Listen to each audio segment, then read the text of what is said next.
Patel skill take विद्यापीठ लोदगा मुक्काम post Lodga Phoenix education campus taluka Ausa जिल्हा लातूर याला मंजुरी देतात मी मनापासून मंगलप्रभात लोढा साहेब आणि मुख्यमंत्री साहेब उपमुख्यमंत्री साहेबांचं मनापासून अभिनंदन करतो की मराठवाड्यासारख्या मागास भागामध्ये माननीय पाशा पटेल साहेबांनी हे जे काही फिनिक्स फाउंडेशन उभं केलेलं आहे हे अतिशय कौतुकास्पद असं फिनिक्स फाउंडेशन आहे। मी स्वतः त्या फाउंडेशनला जाऊन तिथं भेट दिलेली आहे। जवळपास 100 ते 125 एकरचा हा कॅम्पस आहे आणि बांबू या विषयामध्ये गेल्या अनेक वर्षापासून पाशा पटेल हे काम करत आहेत। माझ्या सहकारी सदस्य मनीषाताई कायंदे यांनी त्यांचं मत व्यक्त केलं, परंतु पाशा पटेल यांच्याबद्दल बोलत असताना ते स्वतःच एक विद्यापीठ आहेत असं माझं मत आहे। कारण गेल्या अनेक वर्षापासून 15-20 वर्षापासून मी त्यांना बघतोय की बांबूचं फर्निचर असेल, बांबूपासनं शेतकऱ्यांना पारंपरिक पिकाव्यतिरिक्त जर बांधावर लावलं तर उत्पन्न कसं होईल यासाठी सातत्यानं शिबिरं घेणं, मार्गदर्शन करणं, गावागावामध्ये प्रचार प्रसार करणं हे काम त्यांनी केलेलं आहे। बांबूपासून इथेनॉल असेल, बायोमास एनर्जी असेल याच्यावरती सखोल असा अभ्यास त्यांनी केलेला आहे। माझी मंत्र्यांना विनंती आहे की आपण बोलत असताना उल्लेख केला की एकही रुपया आम्ही अनुदान देणार नाही। माझी सभापती महोदय विनंती आहे की या विद्यापीठाला जर आपण एकही रुपया देणार नसाल तर मला वाटतं विद्यापीठ हे उभं राहू शकणार नाही।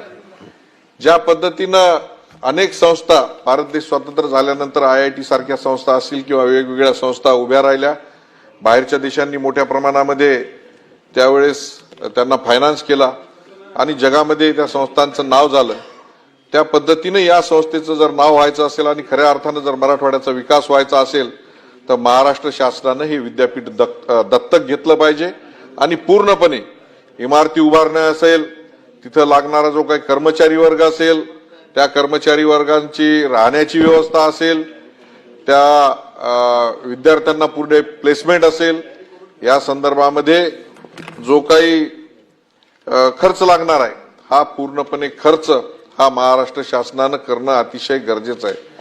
आपण एकीकडे बघतो की मोठ्या प्रमाणामध्ये बेरोजगारी वाढायला लागलेली आहे म्हणून उल्लेख सगळीकडे होतो आणि आज आपण बघतो की नाशिक, पुणे, मुंबई हा गोल्डन ट्रँगल मोठ्या प्रमाणामध्ये विकसित होत आहे, परंतु आमच्यासारखा मराठवाड्याचा जो भाग आहे या भागामध्ये केवळ लेबर पुरवणारे जिल्हे म्हणून नांदेड असेल, हिंगोली असेल, लातूर असेल हे सर्व जिल्हे केवळ लेबर पुरवणारे जिल्हे म्हणून आज आम्ही मागे पडलेलो आहोत। शिक्षण जर शिकायचं असेल तर पुण्यासारख्या ठिकाणी, मुंबईसारख्या ठिकाणी येऊन आम्हाला शिक्षण घ्यावं लागतं। त्यावेळेस पाशा पटेल यांनी एक नाविन्यपूर्ण असा हा उपक्रम घेतलेला आहे। या बांबूच्या माध्यमातून बांबूची रोपं असतील, ज्या पद्धतीनं कार्बन मोठ्या प्रमाणामध्ये वाढायला लागलेला आहे आणि हे कार्बन कमी करण्याच्या संदर्भामध्ये जागतिक हवामान जी काही उष्णता व्हायला लागलेली आहे आणि त्याच्यामुळं पर्यावरणाचा जो काही ऱ्हास व्हायला लागलेला आहे हा पर्यावरणाचा ऱ्हास कमी करण्यासाठी या विद्यापीठानं पुढाकार घेतलेला आहे। हे जगाच्या दृष्टीनं अतिशय महत्वाचं असं काम आहे। माझी आपल्याला सभापती महोदय विनंती आहे की आज 150 कोटीचा आमचा देश झालेला आहे। आपण सातत्यानं म्हणतो की बेरोजगारी आहे, म्हणजे एकीकडे लोकसंख्येमध्ये सगळ्यात पुढे आम्ही आहोत, परंतु एखादा आम्हाला AC दुरुस्त करायचा असेल, गाडी दुरुस्त करायची असेल, आम्हाला फ्रीज दुरुस्त करायचा असेल तर तो स्किल्ड माणूस आम्हाला लवकर मिळत नाही। आज या भागामध्ये मिळत असेल, परंतु आमचे जिल्हे किंवा त्या ग्रामीण भागामध्ये आजही स्किल्ड माणूस जर बोलायचा असेल तर 1-2 दिवस आम्हाला लागतात। एकीकडे बेरोजगारी मोठ्या प्रमाणामध्ये आहे आणि दुसरीकडे स्किल्ड माणसं मिळत नाही, म्हणून यांनी जे काही स्किल्ड युनिव्हर्सिटी तिथं जी काढलेली आहे ही अतिशय अभिनंदनास्पद कौतुकास्पद गोष्ट आहे। या माध्यमातून राजीव सिंह त्यांनी कुठं कुठं बांबू लावले तुम्हाला माहित आहे।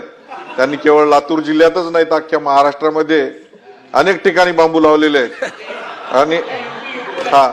आणि आपण उत्तर प्रदेशामध्ये त्यांचा बांबू घेऊन जा, तिकडे योगी साहेब अनेक लोकांना बांबू लावतच आहेत, पण पाशा पटेलाचा जो बांबू आहे तो एक वेगळ्या प्रकारचा बांबू आहे आणि त्याच्यातून जी काही बायोमास एनर्जी इथेनॉल तयार होणार आहे हे वेगळ्या प्रकारचं इथेनॉल आहे.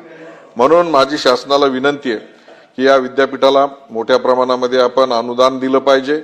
जो काही आकृतीबंध आहे, जे काही प्राध्यापक मंडळी लागणार आहेत, जे काही इमारतीसाठी इन्फ्रास्ट्रक्चर लागणार आहे, या सर्वासाठी आपण पैसा दिला पाहिजे. तर आणि तरच हे विद्यापीठ उभं राहू शकेल. केवळ मंजुरी देऊन आणि आपण उल्लेख केला की एका रूम मध्ये विद्यापीठात चालतात, तर तसंच करायचं असेल तर या विद्यापीठाला मंजुरी देऊन उपयोग होणार नाही. पूर्णपणे इन्फ्रास्ट्रक्चर, अनुदान आणि हे विद्यापीठ दत्तक घ्यावं अशी